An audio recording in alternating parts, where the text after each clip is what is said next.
Kita ke kunjungan kenegaraan. Presiden Prabowo berbagi momen hangat dengan Perdana Menteri India Narendra Modi di sela-sela pertemuan kedua pemimpin negara tersebut. Ketika menghampiri satu set musik angklung, Narendra Modi ikut memainkan melodi lagu Kuch Kuch Hota Hai.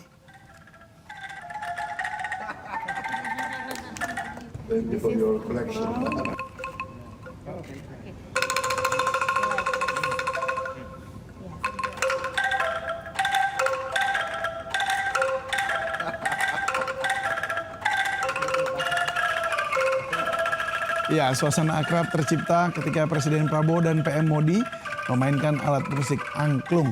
Awalnya Prabowo dan Modi memainkan angklung, namun tiba-tiba Modi menghampiri satu set angklung yang dimainkan oleh seorang pemusik. Tanpa ragu, Modi turut memainkan melodi Kuch Kuch Hota Hai, lagu dari film Bollywood yang legendaris di Indonesia.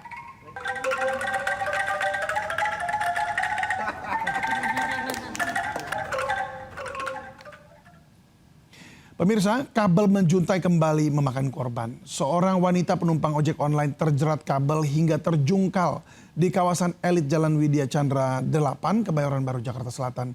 Korban nyaris tertabrak kendaraan di belakangnya hingga video kejadian ini viral.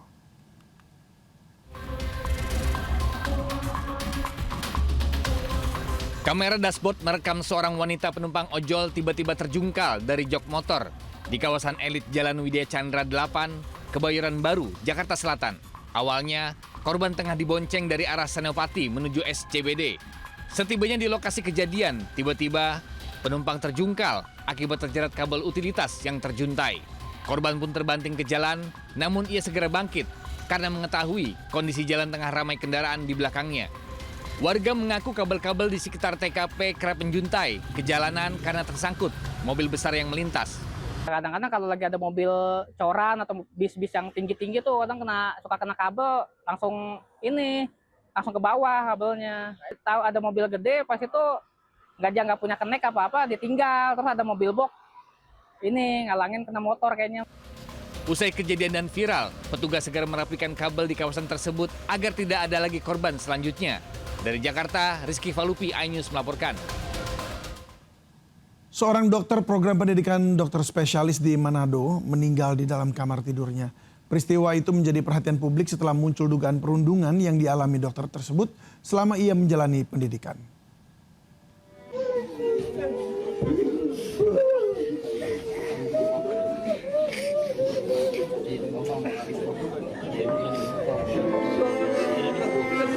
Tangis keluarga Dr. Adrian Rantung tak terbendung ketika melihat jenazah dokter PPDS itu disemayamkan di rumah duka. Dr. Adrian Rantung ditemukan meninggal oleh sang ayah di dalam kamar tidurnya di Manado, Sulawesi Utara. Pihak keluarga menepis kabar yang beredar bahwa Dr. Adrian meninggal karena mengakhiri hidup. Pria yang sedang menjalani pendidikan dokter spesialis itu menurut keluarga meninggal karena kelelahan. Peristiwa meninggalnya Dr. PPDS Adrian Rantung mendapat sorotan dari publik karena ia diduga mengalami perundungan selama menjalani pendidikan dokter spesialis anestesi. Namun hingga kini belum ada keterangan resmi dari pihak rumah sakit tempat ia bertugas maupun dari pihak kepolisian. Dari Manado, Sulawesi Utara, Jeffrey Langi, iNews melaporkan. Pemirsa, tarif Transjakarta bakal naik dalam waktu dekat. Menurut Anda, berapa besaran kenaikannya yang ideal? Kalau 5.000 setuju nggak? Atau Anda pilih langganan 200.000 saja per bulannya? Berikut liputannya.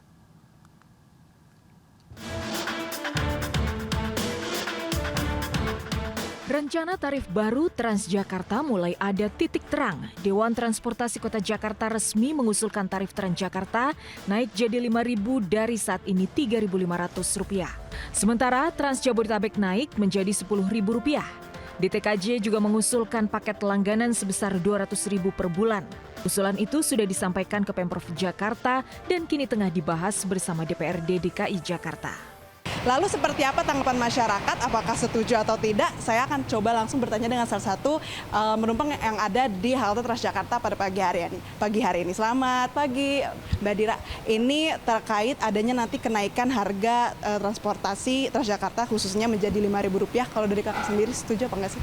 Kalau untuk 5.000 sih mungkin nggak keberatan banget ya, karena kan gosipnya ada yang 10.000 ya. Mungkin kalau untuk 10.000 mungkin kita keberatan ya. Cuma kalau untuk ke 5.000 sih kayak naik sedikit masih oke lah. Kalau Kak Dira sendiri pengeluaran khusus untuk transportasi itu berapa sih kisarannya?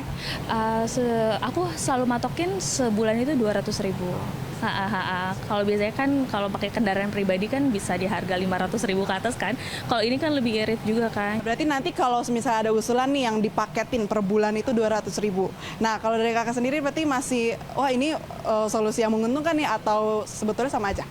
Sama aja sih. Oke Kak Dina, terima kasih banyak atas waktunya. Nah itu tadi pemirsa bahwa memang tadi mengungkapkan kalau misalnya kenaikan hingga Rp10.000 penumpang ini merasa keberatan sehingga memang diharapkan tidak ada kenaikan yang cukup signifikan agar tetap menguntungkan bagi seluruh penumpang Transjakarta di DKI Jakarta. Dari Jakarta, Berlena Mileni, Zulkarnain, iNews melaporkan.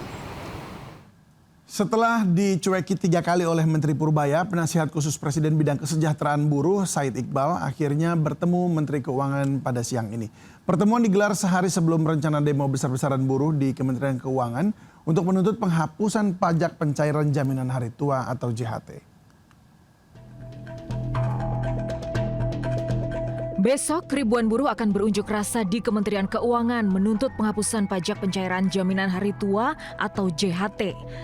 Tapi sehari sebelum demo digelar, Menteri Keuangan Purbaya Yudi Sadewa akhirnya bertemu penasihat khusus Presiden bidang kesejahteraan buruh Said Iqbal siang ini. Pertemuan keduanya membahas tuntutan buruh soal penghapusan pajak pencairan jaminan hari tua atau JHT. Sebelumnya, Said Iqbal mengaku sudah 3 kali dicueki Purbaya saat ingin menyampaikan tuntutan buruh yang menolak pajak pencairan JHT. Masa negara tega? Orang nabung, keringatnya buruh, darahnya buruh, nabung, kemudian dipotong pajak. Kan kita dalam keadaan yang tidak terlalu baik-baik saja situasi ekonomi. Nanti kalau ekonomi sudah membaik, silakan baru diskusi lagi. Jadi kita minta 0% pajak JHT, termasuk pesangon. Udah tahu pesangon pendapatan terakhir buruh, pekerja, karyawan, apapun statusnya ketika dia kehilangan pendapatan, masa masih dipajakin lagi. Sebelumnya pekan lalu, Menteri Keuangan Purbaya menyatakan masih mengkaji penghapusan pajak pencairan JHT. Dan kita akan cek itu yang itu kan sampai 50 juta ya. Nol itu nol. Kita akan lihat yang bayar di atas 50 juta berapa sih? Jangan-jangan saya kasih untuk orang yang kaya aja. Jadi saya akan investigasi. Pengenaan pajak pencairan JHT sudah diterapkan sejak 2009 silam. Saldo JHT di atas 50 juta dikenakan PPh final 5%, sementara di bawah 50 juta bebas dari PPh. Dari hitungan Kementerian Keuangan, hanya 1% pekerja di Indonesia yang terkena pajak pencairan JHT. Tim Liputan iNews melaporkan. Diduga menjadi korban eksploitasi anak, seorang bocah menjadi sasaran penganiayaan seorang lansia disabilitas di Depok, Jawa Barat. Warga yang pergoki aksi pelaku malah dapat perlawanan dan pelaku menyatakan korban adalah anak angkatnya.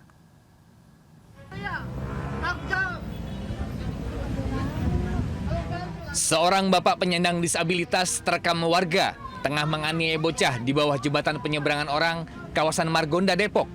Ironisnya saat ditegur warga, ia malah melawan dan mengatakan sebagai ayah pungutnya. Akibat kejadian ini, korban hanya bisa menangis dan mengalami luka di bagian telinga sebelah kanan.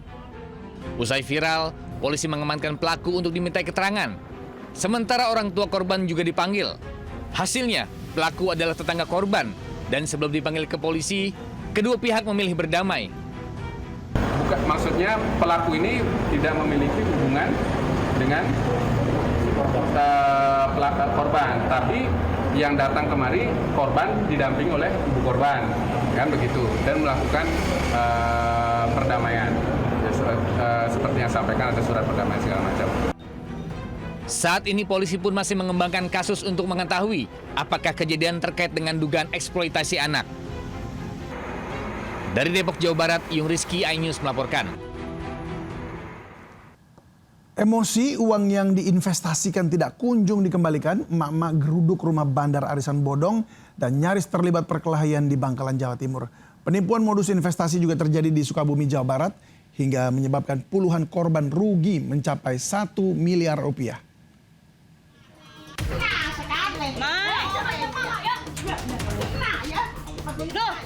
Saling dorong antar emak-emak ini terjadi saat sejumlah warga menggeruduk rumah FR, Bandar Arisan Bodong di Desa Keleyan, Kecamatan Socah, Bangkalan. Sejumlah korban yang termakan janji manis FR emosi karena pelaku bertele-tele saat dimintai mengembalikan uang yang sudah mereka setorkan. Beruntung, kejadian ini bisa diredam. Kejadian berawal dari investasi yang dikelola FR dengan sistem dana pinjam atau DAPIN dan janji bunga berlipat. Selang beberapa waktu berjalan, warga mulai merasakan termakan janji palsu. Bahkan, korban menduga uang mereka dipakai untuk foya-foya hingga membeli tanah dan rumah. Total korban diduga mencapai 80 orang lebih dengan kerugian hingga 6 miliar rupiah. Pelaku kini sudah diamankan polisi untuk mempertanggungjawabkan perbuatannya. Penipuan modus arisan bodong juga terjadi di Sukabumi, Jawa Barat. Puluhan warga yang didominasi emak-emak ini menggeruduk rumah pelaku di kawasan Sukarwangi, Cibadak untuk meminta kejelasan uang mereka yang sudah disetorkan untuk dikembalikan. Total korban yang dirugikan mencapai 70 orang dan sudah menyetor mulai dari 5 juta sampai 100 juta rupiah. Sehingga total kerugian warga mencapai 1 miliar rupiah. Guna mencegah kericuan meluas, mediasi dilakukan polisi di kantor Kelurahan Cibadak. Pelaku pun berjanji mengembalikan uang dalam waktu 3 bulan. Tim Liputan iNews melaporkan. Kita ke kunjungan kenegaraan. Presiden Prabowo berbagi momen hangat dengan Perdana Menteri India Narendra Modi di sela-sela pertemuan kedua pemimpin negara tersebut. Ketika menghampiri satu set musik angklung, Narendra Modi ikut memainkan melodi lagu Kuch Kuch Hota Hai.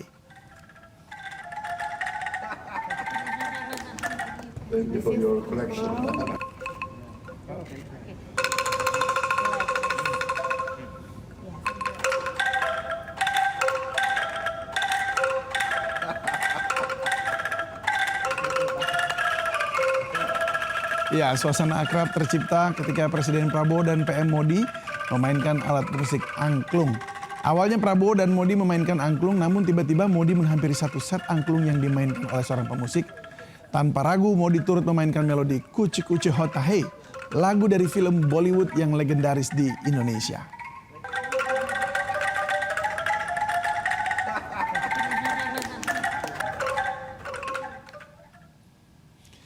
Pemirsa, pemerintah akhirnya mengutus Menlu Sugiono dan Ketua MPR untuk menghadiri pemakaman pemimpin tertinggi Iran, Ayatollah Ali Khamenei di Iran.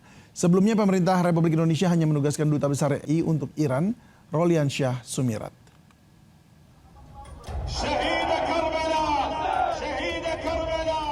Pemerintah Indonesia akhirnya mengutus Menteri Luar Negeri Sugiono dan Ketua MPR Ahmad Muzani untuk menghadiri pemakaman pemimpin tertinggi Iran, Ayatollah Ali Khamenei di Iran. Muzani menegaskan kapasitas kunjungan itu bukanlah sebagai Ketua MPR, melainkan utusan khusus Presiden.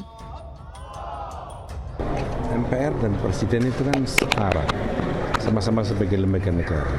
Tapi Presiden itu kan kepala negara. Kepala negara itu memiliki kewenangan untuk mengambil keputusan siapa saja yang bisa dianggap layak untuk mewakili negara. Sebelumnya, penunjukan Ketua MPR dan Menlu ke Teheran, Iran dinilai tidak tepat oleh Wakil Ketua MPR Bambang Wuryanto. Tapi kalau Pak Presiden mengutus Ketua MPR, saya kira mekanismenya nggak seperti itu. Kenapa emang Pak? Ya kan mekanisme MPR sama Presiden kan sama-sama lembaga tinggi negara. Pemakaman pemimpin tertinggi Iran, Ayatollah Ali Khamenei dijadwalkan pada tanggal 9 Juli. Sebelumnya, pemerintah RI hanya menugaskan Dubes RI untuk Iran.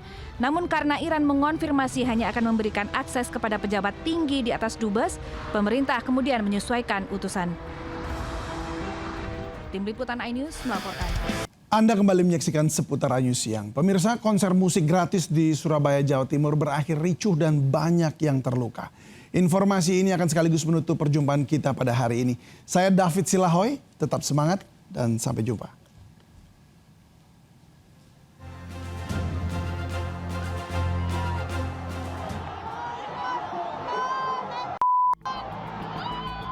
Dari asik berjoget hingga berubah menjadi kepanikan, konser musik gratis yang diselenggarakan oleh pemerintah kota Surabaya berakhir ricuh. Konser menghadirkan penyanyi Denny Caknan ini berubah menjadi keributan usai penonton yang tidak dapat masuk ke area menjebol pagar pembatas. Masa yang tidak bisa masuk karena keterbatasan kapasitas venue merasa kesal dan merobohkan pagar besi hingga menerobos ke area konser. Akibat insiden ini, pagar menimpa pengunjung dan juga petugas. Tidak sedikit juga warga terinjak-injak di tengah kerumunan. Akibatnya puluhan warga luka ringan dan langsung dibawa ke rumah sakit. Sementara seorang personil TNI dan petugas damkar menderita patah tulang akibat tertimpa pintu gerbang. Hingga kini, keduanya masih menjalani perawatan di RSUD Dr. Suwandi Surabaya dan dijadwalkan menjalani operasi. Dari Surabaya, Jawa Timur, Yuda Prawira, iNews melaporkan.